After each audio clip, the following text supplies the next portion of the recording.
नाटक मञ्च तनहुँको यो कार्यक्रम क्षेत्र प्रताप स्मृति दिवसको अवसर पारेर कविता वाचन गर्ने कार्यक्रम भइरहेको छ।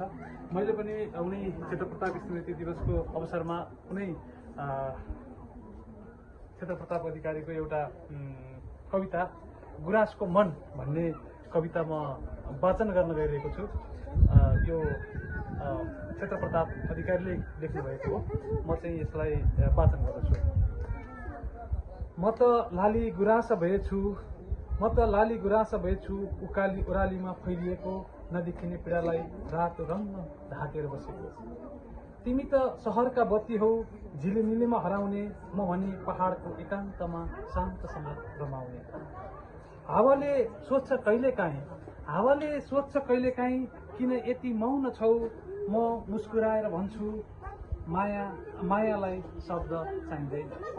झरी परेर पनि रुँदिन, घाम लागेर पनि हाँस्दिन, किनकि मेरो हरेक भाव तिम्रै नाममा अडिएको छ।